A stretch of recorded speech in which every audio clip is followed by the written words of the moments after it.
Hey guys, what's up? Back to the video. In this video, you guys, all of my spoiler thoughts on Andor Season 1. Now, I know I've been covering the show at all on the channel, but I've been watching it since the first week it came out every single week, and I absolutely adore this show. So in this video is all of my spoiler-filled thoughts. This is going to be one of those long videos, so sit back, grab a snack, and relax, because in this video, we're going to be talking all things spoilers for Andor Season 1. Let me know what you guys think of this season of Andor in the comments down below, and how excited are you for Andor Season 2? As always, there will be timestamps for stuff that I'm talking about in the description down below, so feel free to skip around this video to stuff you want to hear my thoughts on. Both wasting more time, let's get right into it. So I want to start off this video by talking about the show, but more the marketing for the show, because as a lot of us know that have been watching the show, it hasn't really been that popular. It has been popular on my social media just because I'm a big fan of the show. I love talking about it online, but at the same time, it hasn't been being watched by a lot of audiences, especially Star Wars audiences, people that are watching shows like The Mandalorian, The Book of Boba Fett. And I do want to generally say that a lot of people have kind of fallen off with Star Wars in terms of just being invested in the franchise,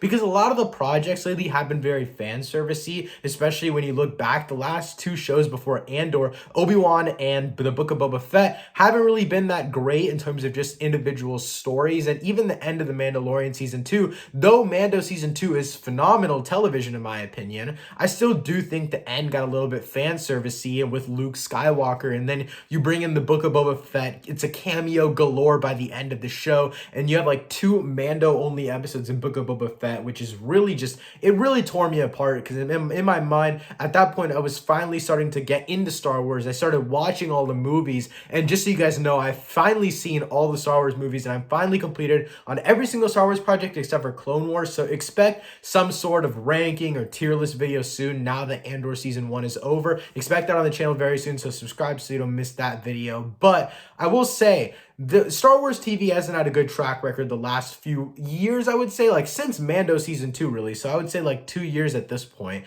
But I still do think they shouldn't have marketed this show as necessarily Andor, and the reason I say that is because though I think everything in the show should have stayed the same, I don't think anything in the show really needed to change. But I think it was the way that they marketed this. By calling it Andor, you really put the show at a disadvantage, because it comes from a movie that's great. It's a spin-off for one of the better Star Wars movies in my opinion, Rogue One. But Rogue One is also known for having very forgettable characters. So when you pull just a random character out of the bunch of Rogue One and you market this show as the backstory 5 years before Rogue One, what was Cassian Andor up to? Us as viewers that actually watch the show know that it's not necessarily just a backstory on Andor. And even though it is a very much character study, which we'll talk about later in this video, I do think outside of those individual moments, it's just a bigger story about the rebellion. So if you marketed this show as a show about the rebellion but had Cassian Andor as the main character, I feel like this show would have done 10 times better. You could have the same exact trailers, you could have the same exact marketing, you could have the same exact lead characters. Everything can stay the same. You just don't call the show the name of a movie that's known for uninteresting characters. I think that's where the main flaw came in, is calling this show Andor. You could call it anything in regards to the rebellion. I can't think of a name on the top of my head, but I do think that you just called this show the wrong name, because again, it is a character study on Andor, but at the same time, there is so much outside of Andor himself that is explored within this show. Andor isn't necessarily the main even leader in this show. In a lot of these episodes, and most of this show, he's encouraging other people to step up and be leaders, like Andy Serkis's character, like the main lady in the middle 3 episodes, I would say, with like the infiltration, those 3 episodes, that arc. He's not even the leader there. He's never actually the leader in this entire show, because he's just a member of the rebellion encouraging others to lead on. And so I think they just made a mistake by calling this show Andor. I don't really know how you can go back on it, but I definitely think word of mouth will hopefully spread Andor Season 1 as something that people will end up binging. It is 12 hours of absolutely absurdly awesome Star Wars content, which I think every Star Wars fan needs to tap into, because this show is absolutely phenomenal. And I just want to talk about like the overall stories that they have in this show, because I feel like that's what a lot of people are also missing out on. I have a problem, and my biggest problem with this show is that the first 3 episodes might just be the most uninteresting episodes of this entire show. And it makes sense, because you have to build up your character, you have to build up this world, and this, I feel feel like the first 3 episodes are the real 5 years before Rogue One. This is Cassian Andor's backstory. That's what the first 3 episodes feel like, and that's completely fine. But then when you get to the middle 3 episodes, like the initial rebellion one, where episode six might just be my favorite of the entire series, because I think this finale is phenomenal. But I think episode 6 and then episode, I think it's 10 or 11, those are just phenomenal TV. But it ends up being those arcs that you've built up over 3 episodes, creating the most interesting episodes, and that completely makes sense. That's kind of what's supposed to happen here. But in the first 3 episodes, though you're being introduced to characters that are important for Cassian Andor's story, they feel like the most uninteresting episodes, especially when you're coming off of Rogue One, where it's just full of uninteresting side characters and you're just furthering upon it in the first 3 episodes. I don't know how well they could have structured it if they took that out. I don't know where we would be in terms of a Cassian Andor story going on if we missed out on that part of the story. But you do get introduced to other cool characters, like you get introduced to Bix and all of these other characters that kind of influence and push him on. I keep forgetting his name, but the guy played by, I think his name is Alexander Skarsgård. He is a key player in this entire show, 100%. And the way that he's introduced into Cassian's life and the way that all of those events play out, yes, it's very interesting. Yes, it's very essential to the show. But I just think the first 3 episodes, also, I'm pretty sure all 3 were released at once, if I'm not mistaken, on the initial release date. All 3 of those releasing at the same time, all 3 of those being fairly basic episodes in the grand scheme of the show. I feel like they were just the most uninteresting episodes to also pick at one time. Now, I will say, them putting all 3 of those episodes out at once was a good move, because I was not going to be interested enough after episode 1 to stay for another week. But after you got through that big 3-episode hump in that first night of watching it, or however you spread out that first week, once you start getting to these individual episodes, it starts to ramp up. Like, it starts to go and it speeds up very, very quickly. And I think that your 3 episodes arcs, I think those are very cool. The way you structured is very cool. And I think that the way that this is a character study inside of these 3 episodes and inside of these different arcs, I think that's a great way to format it. But again, I just think those first 3 episodes are kind of uninteresting. And I just remembered in my head that they were all released at once, but still, I feel like a lot of people were just not really invested into Cassian Andor to watch 3 episodes of the first week so that they don't fall behind on the next few episodes. And I think this show being 12 episodes as a whole was a great move. We definitely needed time to flesh out all of these characters and flesh out all of this just new world that we're really exploring. Because in Star Wars, I think our biggest issue, and I'm going to talk about Star Wars as a whole later in this video, because I think Andor steps away from Star Wars as we know it, and I really like how it did it. But I think what really plays this show to its strengths is the way that within these 3-episode arcs, you still have these general story characters that stay there and don't necessarily affect every single small thing. So for example, the prison break, that 3-episode arc, right? You have this entire other storyline going on that's not really affecting our prison break story, but it's still very essential to the overall politics of the show of Andor. But you have so many episodes in such a long time to flesh out this story and to flesh out these characters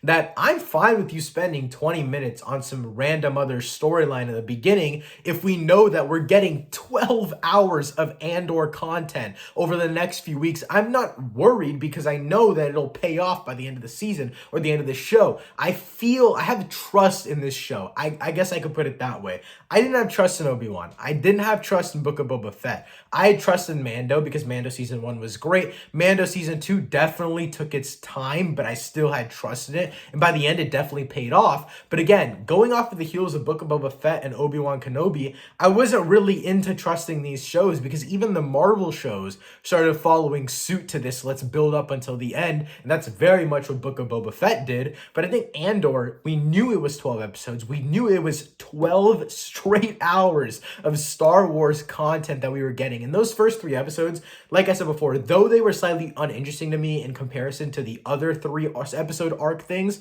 I still felt like I had that trust because of that craftsmanship, because of just how they crafted these episodes and how well they were just made, how they just weren't formulaic at all. You spent time on these just introductory shots. You spent time with every individual character, whether they got killed off in the next two episodes or not. You got to know these characters and you got to actually understand the connection that a character has to another character, even if they're not important to the grand story. Understanding connections between different characters is what makes Andor such a special show, because again, it is a character study on Cassian Andor 100%. But all these side characters, everyone that you think is, oh, they just have a little impact. Why are they taking up so much screen time? They take up so much screen time because you get to understand that relationship with Andor, and you get to understand those very difficult decisions that Andor has to make. For example, at the end of that first or second 3-episode arc with that initial rebellion, I think it's like episode 6, right? They finish the rebellion, they get all their stuff, and then one of the guys, I'm forgetting his name, he goes up to Andor and he's like, I'm gonna take the third and I'm gonna leave and I'm gonna do that. I'm just not gonna whatever, right? I'm done here. I'm gone. And then Andor kills him.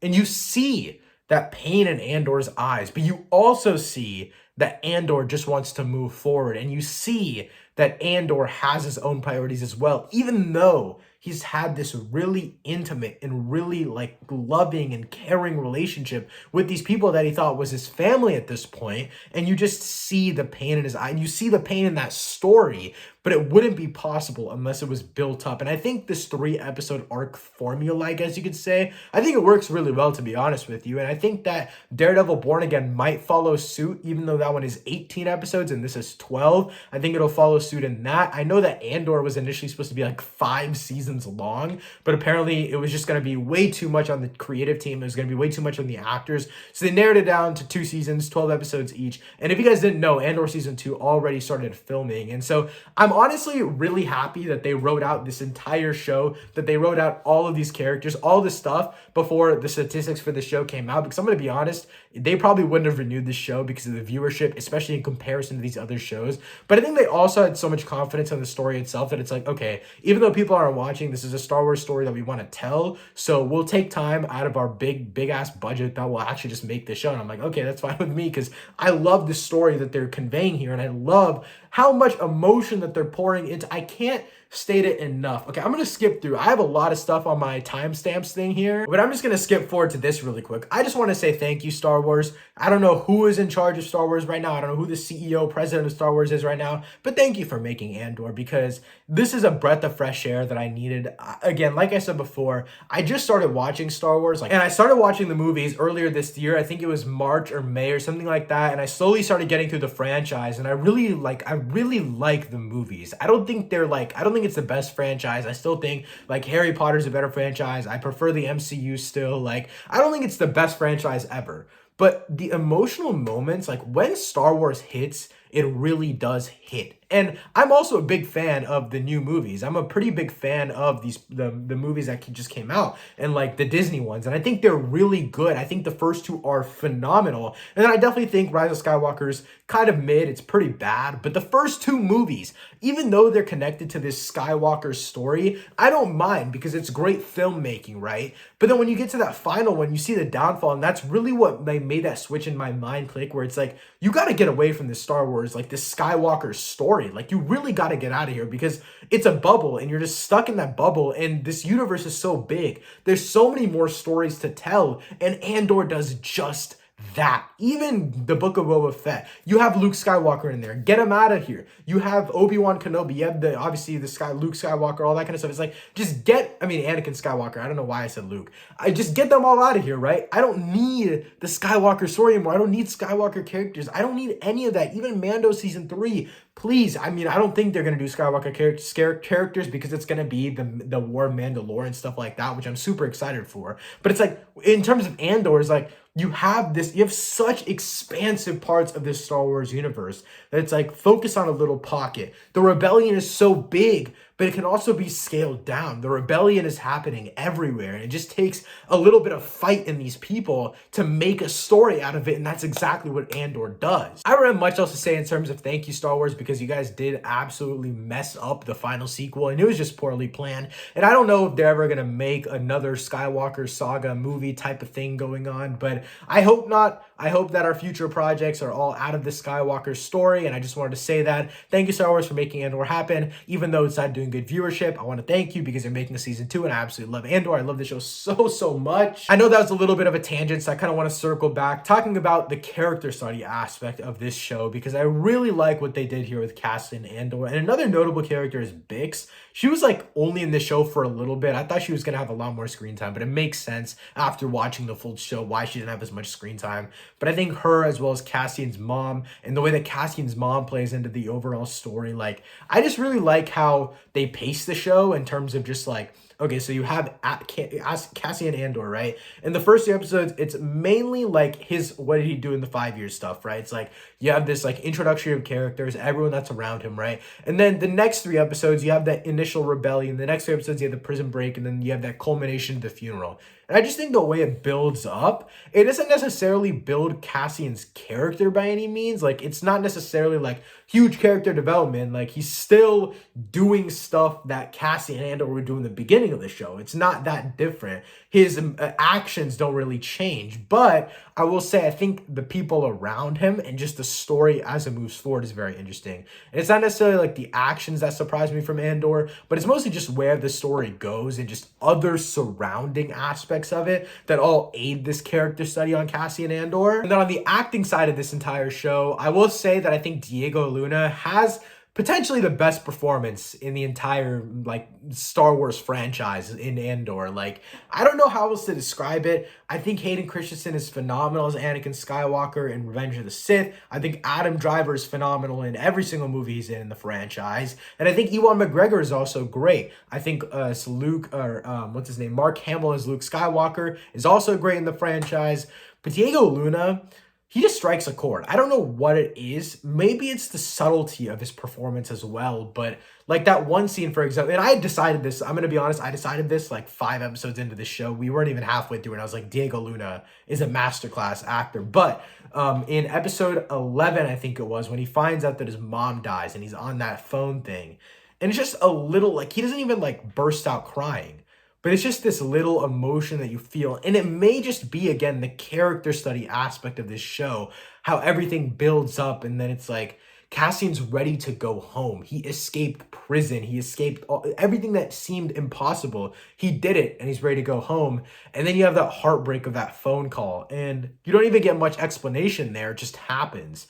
And so maybe it's the situation that Andor's put in, but I also think you got to give props to Diego Luna for being able to pull this performance off, because it's, again, I think it's one of the best performances in all of Star Wars, but I don't know. Maybe it's just recency bias. Maybe it's recency bias because I feel like with performances, it's very easy to have that, but I definitely think, again, maybe it's a script. Maybe it's not even Diego Luna, but I strongly believe in those small emotional moments where even Diego Luna, he doesn't even pour out crying. He doesn't pour out screaming. It's not over-the-top acting.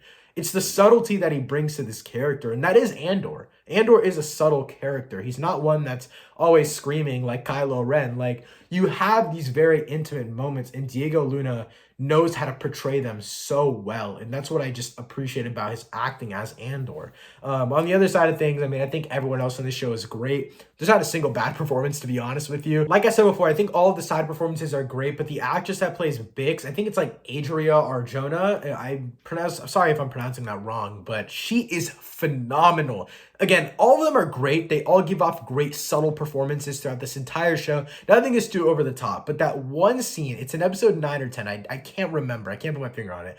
But the one where she's getting tortured by that device, it was hard to watch that because of how great the acting was, how believable it actually was.